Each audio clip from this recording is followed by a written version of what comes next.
morning, everyone.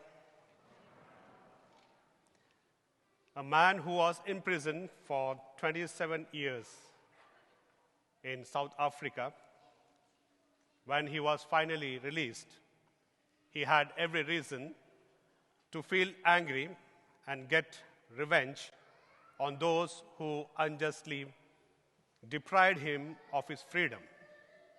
Instead, he came out smilingly and seeking reconciliation with the leaders of the regime that put him in the prison.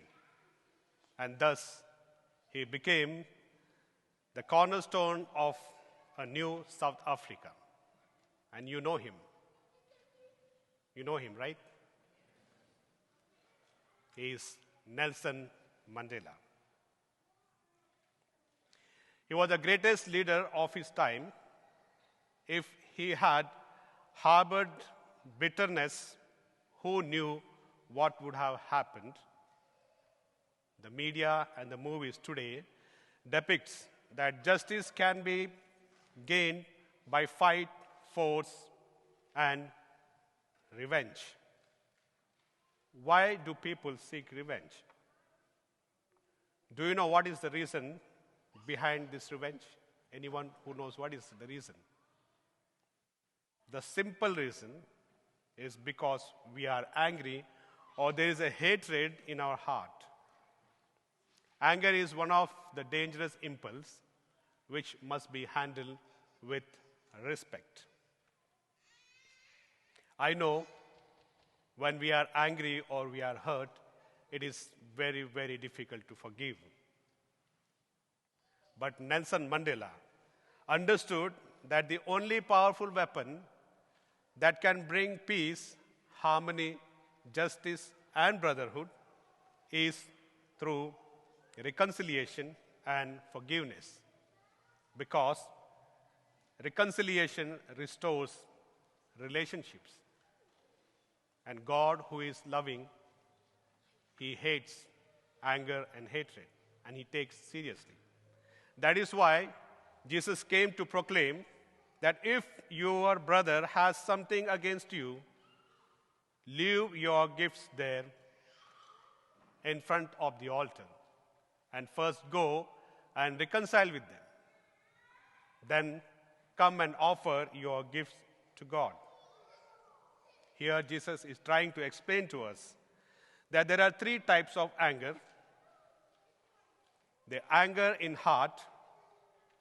The anger in heart is like a sudden blazing flame of anger which dies suddenly.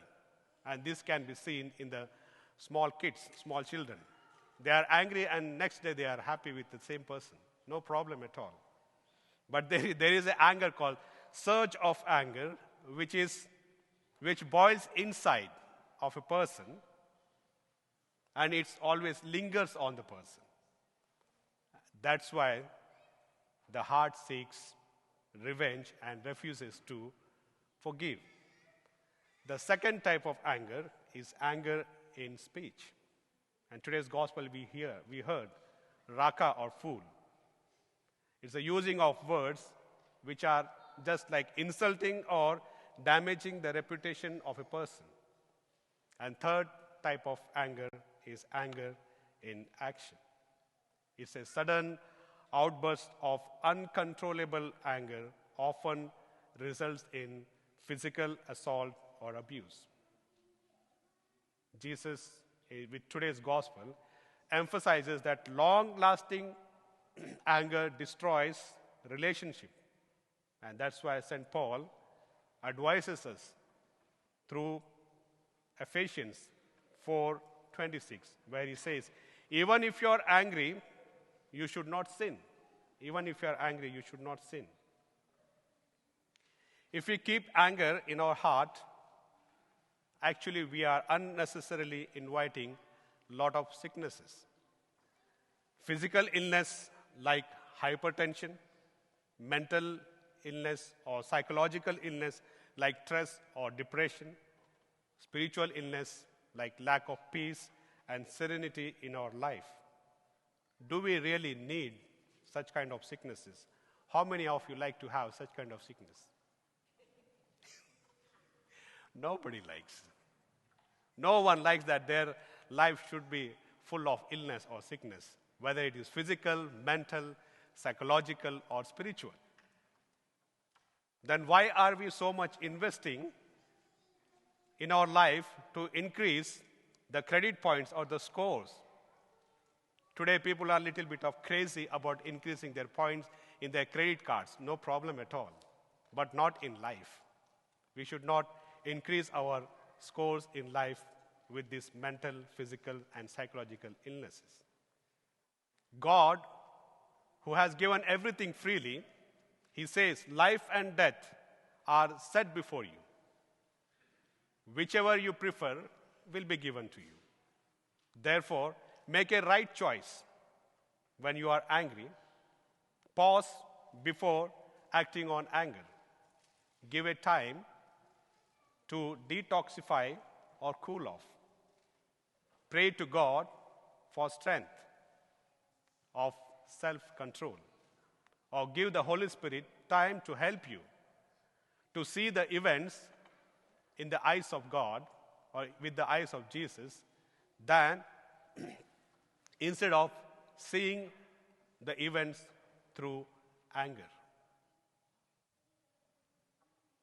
You know, the underlying reality of life is that we all are some way or the other wounded or broken.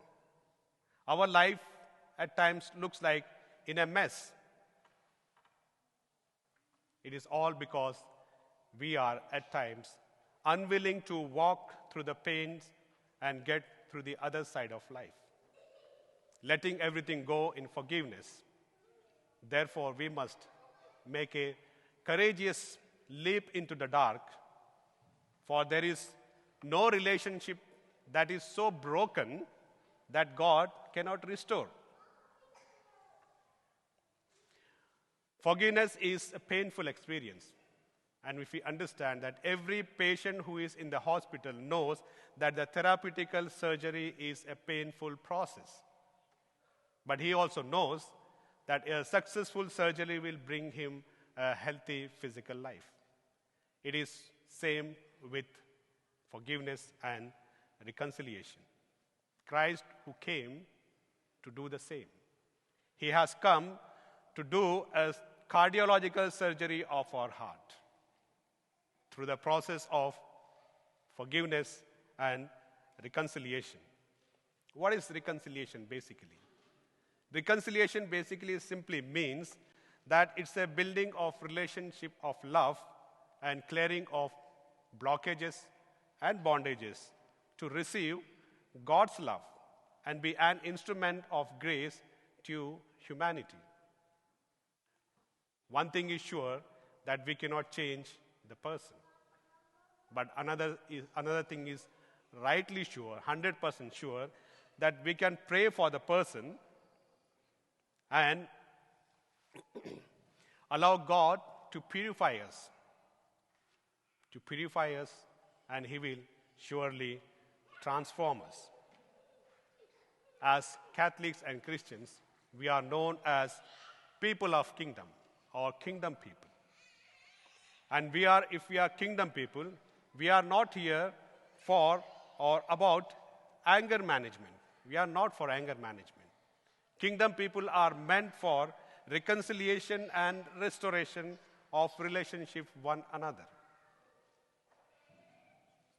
Jesus, by his very life, taught us or made the reconciliation as a priority for kingdom people.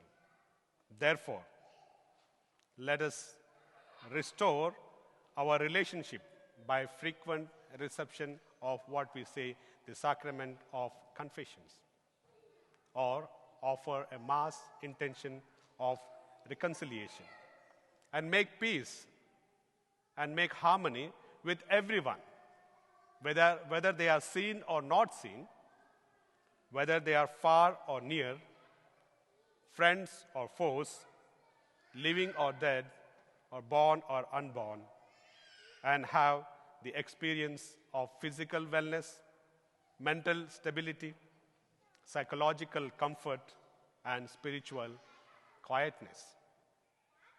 And our parish, we are happy that our parish is going to organize a Lenten retreat, and a special arrangements will be made for the confessions.